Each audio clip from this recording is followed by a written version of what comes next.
So now let's explore a different song in a different style so we can look at different qualities and different situations here. Let's do The Girl from Ipanema, which is one of the most famous and most recorded tunes in history. Let's look at the song in F. And first I'm just going to show you basic voicings, basic chords for you to accompany the song. The rhythm in this case in Bossa Nova is going to be very simple. We don't have to be too intense about it. So let's use the most basic rhythm that I taught in the course is the 2-beat Bossa Nova. Basically, and then you're gonna have this. I'm gonna just walk you through the chords and then later I'm gonna play and sing the whole song, okay? The first chord, F. Second chord, G dominant. Here we have a G dominant, minor 7, major 3rd, and the 6th or 13. This can walk down like that to a G minor, which is the simple bar, and a C9. This is 2-5-1. 2 of F is G minor. 5 of F is C7 Mixolydian. And you're back on 1. So that's the A part. Olha que coisa mais linda, mais cheia de graça. É ela, menina que vem e que passa. O doce balanço, caminho do mar. Half step up.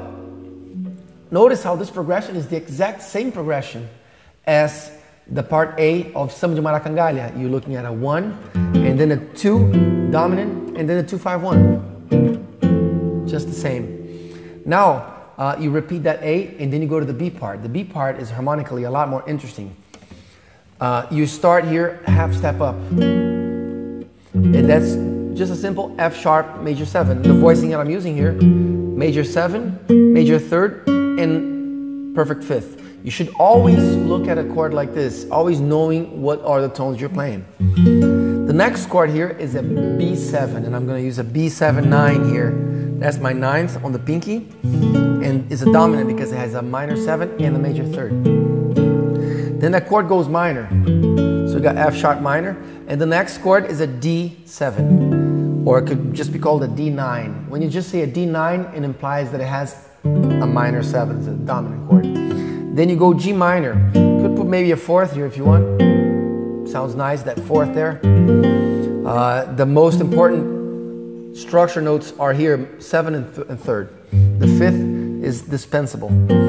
So, and then after the G minor, you got E flat dominant. Notice the same voice that I'm using, I used several times here on B7, D7, and E flat 7.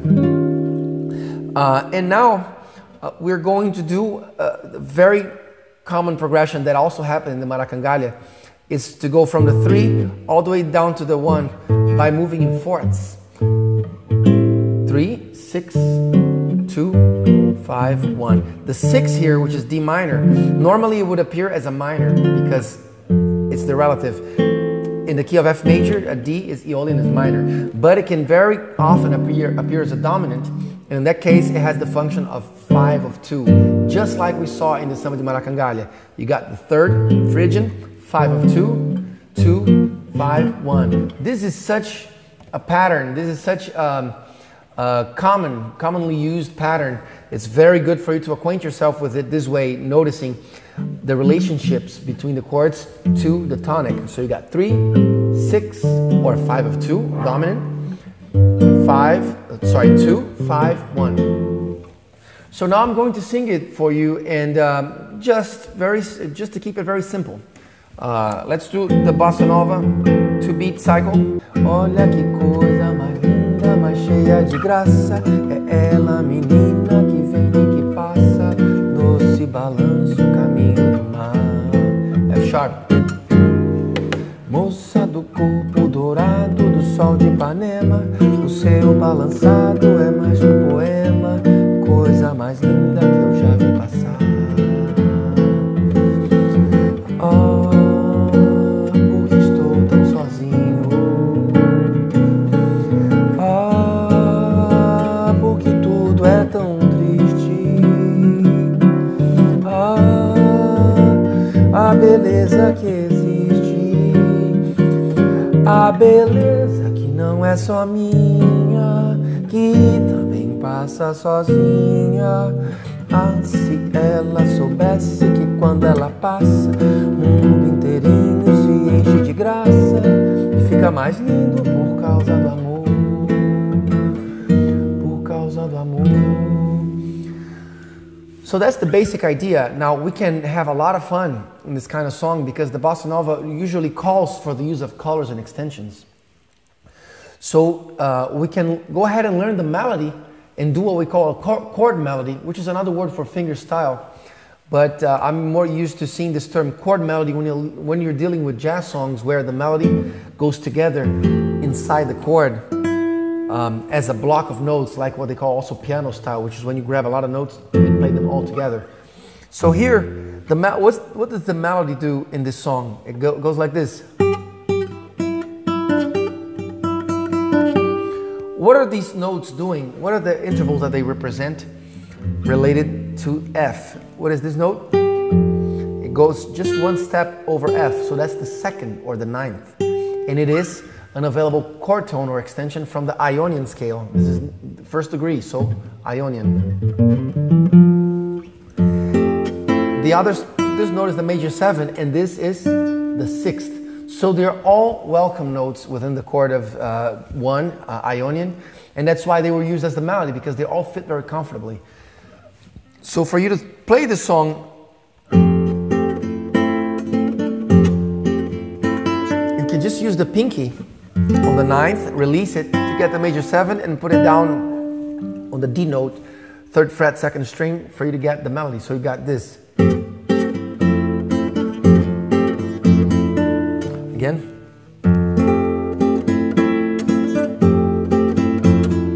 And then now the next chord here, you can use this voicing here of G because the bar catches the top note there for your melody. So you have this. It fits very comfortably because in this voicing here, the melody fits the 6th and the 5th. So now what used to be 9, 7, and 6 for F is tonic, 6, and 5 for G. That's how you should always look at music. The melody notes will represent a different interval depending on what the root is. So here you got. Now you have the option of putting the melody right here on the 7 or playing the 7 like this. I like this option here because it has the 11th or 4th on the C and the melody's on the bar there on F. Now once you reach this note, the 3rd of C, that's when you are on the chord of C, which is the 5 of F. So that's the arrangement for the A part.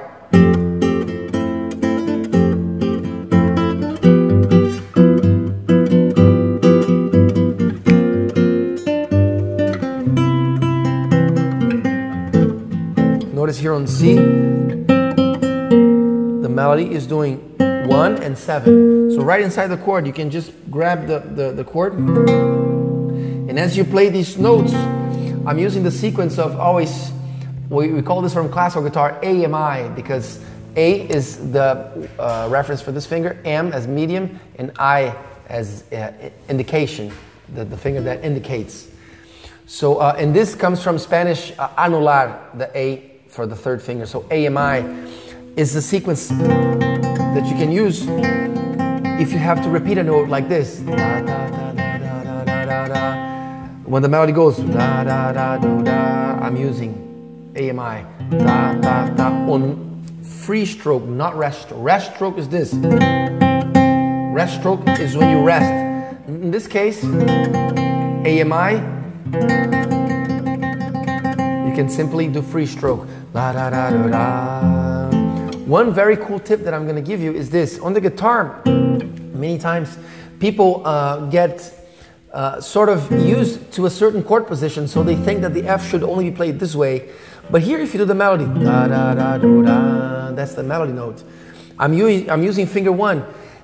If I go to this position, I'm releasing the finger from the melody note in order to use this fingering, and that makes the melody shut out. It makes it stop. Lotus. See,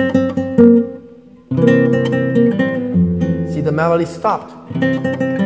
So what you need to do as often as possible is try to hold the finger when you want a melody note to hold. Is pay attention and realize that if you take that finger out of there, even if you already played the note is going to go silent. So you don't want that to happen. So, por causa do amor. On that note there, I want it to keep ringing. So I'm going to refinger the chord, holding this finger here, and the F can look like this. See, I made a different way now. Instead of this, I did this because I came from here. So I can have that note ringing throughout. Okay? So now let's look at the B part.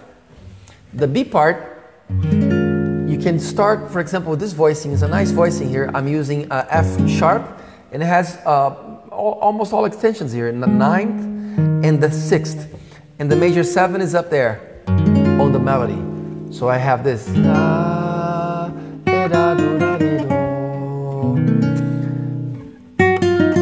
What are the melody notes doing over the chord?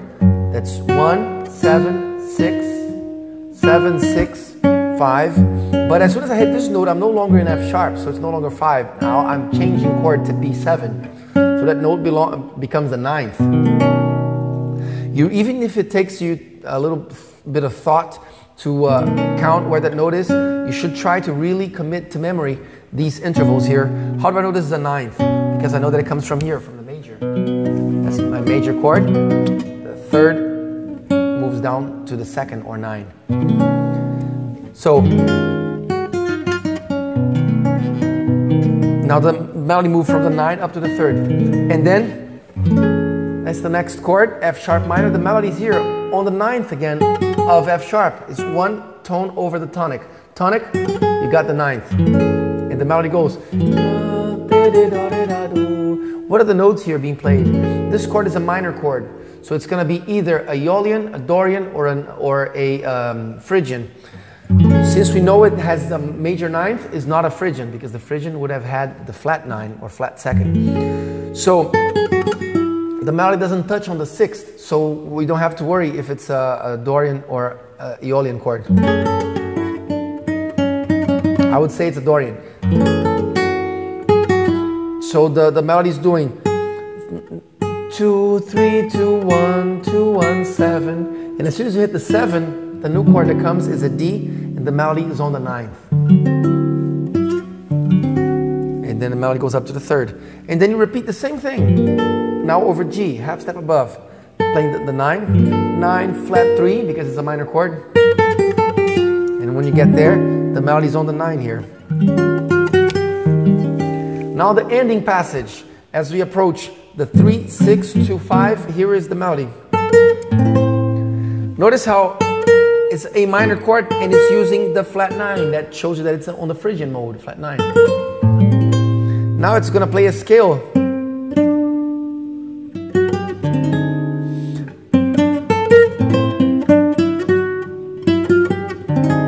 You use the flat 6 exactly because it's the Phrygian. So you simply go Phrygian scale from the 3rd. 3, 4, 5, flat 6, flat 7. And then now here, this is an altered chord. This is the altered chord, as I explained before, it comes from the 7th mode of the melodic minor scale. And the altered chord is a dominant chord that serves you to resolve either to minor or major chord. And the alterations that it brings, first, the structure is a dominant structure, major 3rd and flat 7. And the extensions are flat 9, sharp 9, and sharp 4, sharp 5. So this voicing here, the melody is on the sharp 4. That's why this voicing. So what does this voicing offer? Major 3rd, flat 7, flat 9, and sharp 11. And then now G minor. This G minor is Dorian, so the melody goes Dorian scale from the minor 3rd here. So the Dorian scale is just a minor scale with a major 6. And then the next chord is again Dorian. The next chord is again altered. It's a C altered chord. It's a dominant, major 3rd and minor 7, but it has the alterations flat 9 and sharp 11. So that's a very bossa-like characteristic, because in the bossa nova harmonies, they are a lot richer and they have that fusion with jazz harmony. So you have this type of chord happening, where usually in regular sambas, they have simpler harmony, but the rhythm part is more intricate, more interesting. In the case of bossa nova, the rhythm part is more smooth, but the harmony is more interesting. So let me play the whole B section for you. 1, 2, 3, 4.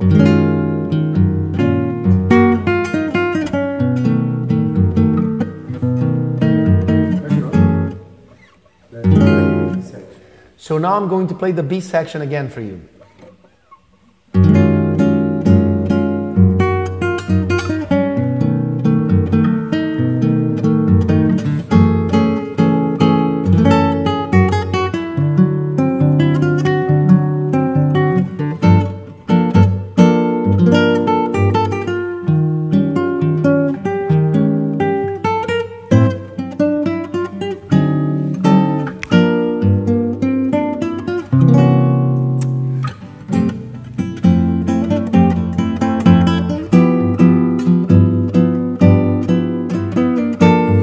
The end here, it finally does a little change here, where the melody goes to the 9th of the minor chord in the 2-5-1. 2-5-1. You got this,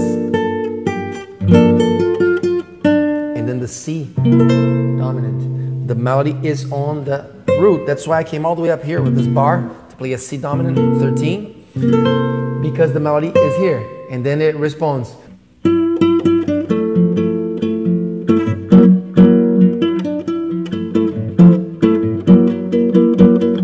Another voicing you can use if you don't wanna, if you wanna play in this region, is this with the bass on the 5th. It gives you more low.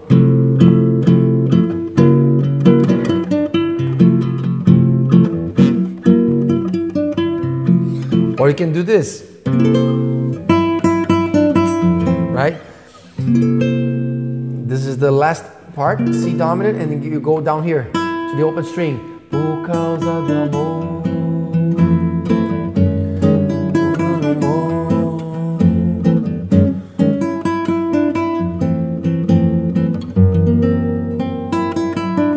This is a nice chord for you to play here to conversate with the F major. Is an F sharp dominant with a sharp 11.